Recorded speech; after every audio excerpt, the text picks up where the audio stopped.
The live TV, सच सबसे आगे।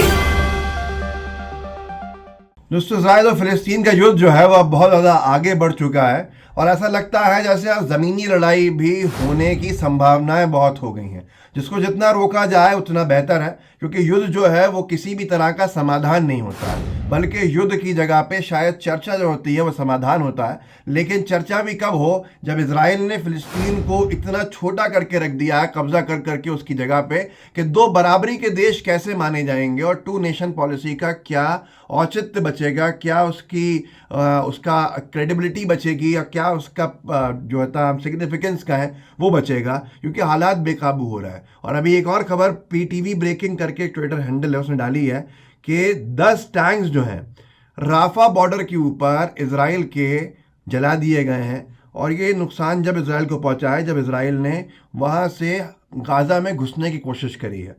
PTV breaking करके चैनल उसने डाला है प्रेस टीवी सोर्सेस। इन्होंने लिखा है प्रेस टीवी ने कि Israeli brigade caught in ambush near Rafah Sunday afternoon, leaves behind more than 10 tanks. 10 tanks जो हैं वो नुकसान पहुंचा है इजराइल को। इजराइल ने जब राफा से घुसने की कोशिश करी है गाज़ा में, तो वहाँ पर उसको एक पूरा का पूरा एम्बश का सामना में उलझना पड़ा। और वहाँ पर जो जवाबी कार्रवाई हुई उसमें फ़िलिस्तीन की तरफ से जो लोगों ने जवाबी कार्रवाई करी अपने बचाव में, तो 10 टैंक्स जो हैं वो इजराइल की बताया जाता है कि जला दिए गए। इजराइल का ये बड़ा नुकसान है, क्योंकि इजराइल का शायद ये छोटे छोटे नुकसान भी बहुत बड़े लगें, क्योंकि उसने जितना नुकसान पहुंचाया है वो तो दुनिया के सामने है, आप सबके सामने है। खान यूनिस करके एरिया है ये जिसके बारे में लिखा जा रहा है। प्रेस टीवी सोर्सेज ने लिखा है कि इजरायली जो फौजी थे उन्होंने गाज़ा के राफा इलाके से खान यूनिस के इलाके से घुसने की कोशिश करी। गाज़ा के राफा इलाके से और खान यूनिस दो इलाकों से घुसने की कोशिश करी और दोनों ही जगह पे उसको हार का सामना करना पड़ा, यानी पीछा हटना पड़ा। हार तो युद्ध का खैर बहुत लंबा समय लेता है हार जीत तय करने में, लेकिन दोनों ही जगह से उसको शिकस्त मिली है और उसे पीछा हटना पड़ा है। दो जगह से इजराइल ने गाज़ा में टैंक्स ले जाके टैंक के साथ घुसने की कोशिश करी तबाही मचाने के लिए, लेकिन एयर स्ट्राइक तो इजराइल कर पा रहा है। पहले से भी कहा गया था कि इजराइल के लिए एयर स्ट्राइक आसान होगी, पर जो ज़मीन से ऑक्यूपाई करने के लिए घुसना है वो बहुत मुश्किल होगा।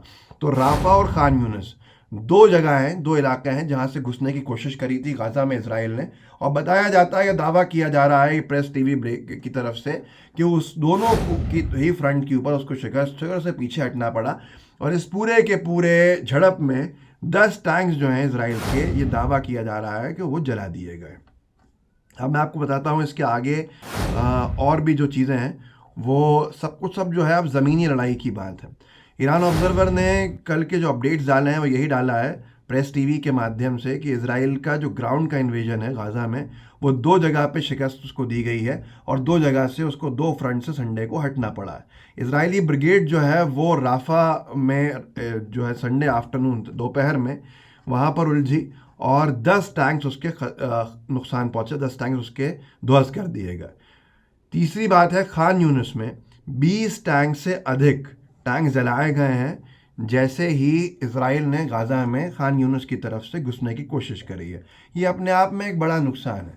दुनिया दो हिस्सों के अंदर बटी हुई दिख रही है साफ तौर के ऊपर, और ये नुकसानदेह इसलिए है कि आज युद्ध में फिर दो पक्ष का बनना और दो जगह से हालात का ख़राब होना, ये बहुत से लोग कहते हैं कि यूएस रशिया का युद्ध जैसा दिखता है होना जा रहा हो। और उसी कड़ी के अंदर दो बातें बताऊंगा मैं आपको जिसमें आपको दिखेगा कि ये युद्ध उतना आसान नहीं है जितना दिख रहा है इजराइल के लिए या इजराइल के समर्थकों के लिए। ईरान ऑब्जर्वर ने डाला है कि रशिया के फॉरेन मिनिस्टर जो हैं सर्जे लावरोव वो आ गए हैं तेहरान में, लेकिन उनका मुद्दा है, एजेंडा है आर्मेनिया अजरबैजान के जो पीस टॉक्स हैं वो कराने का।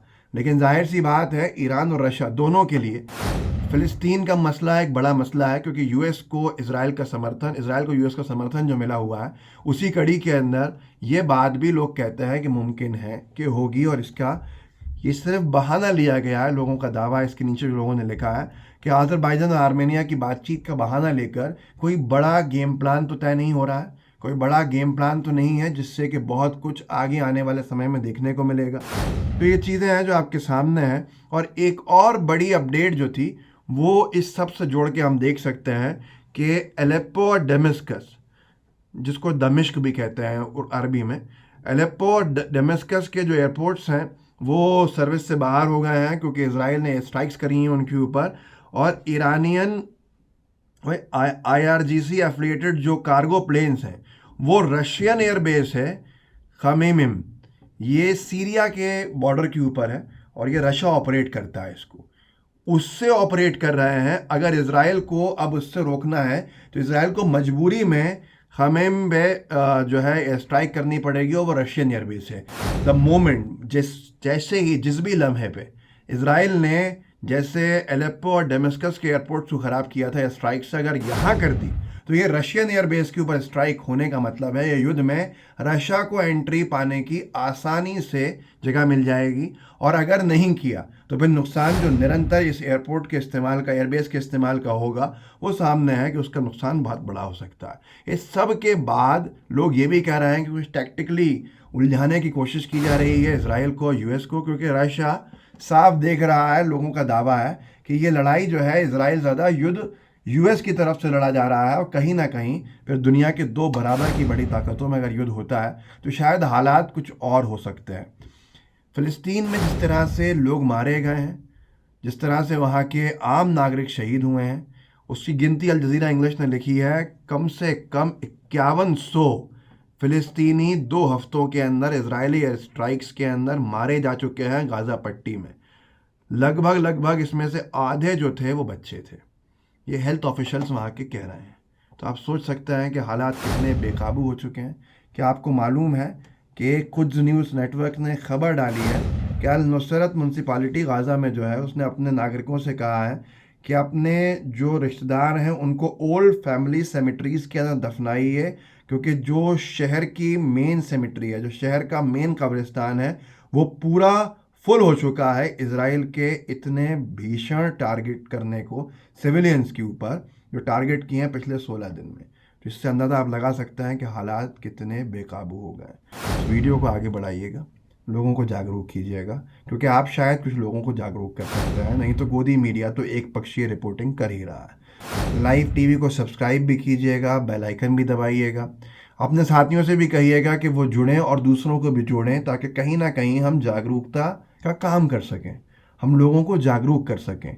मोदी मीडिया को सुन के ऐसा ना हो जाए कि वो भी शायद इजराइल के समर्थक बन जाएं बिना कुछ सोचे समझे, क्योंकि अनभक्त बनना बड़ा आसान है और समझदारों के लिए बहुत सारे जो होते हैं तथ्य देने पड़ते हैं। तो इस वीडियो को आगे बढ़ाइएगा, लोगों को जागरूक कीजिएगा, व्हाट्सएप ग्रुप से शेयर कीजिएगा। एक बार फिर कहूँगा, लाइव टीवी को सब्सक्राइब जरूर कीजिएगा। जय हिंद, जय भारत। द लाइव टीवी, सच सबसे आगे।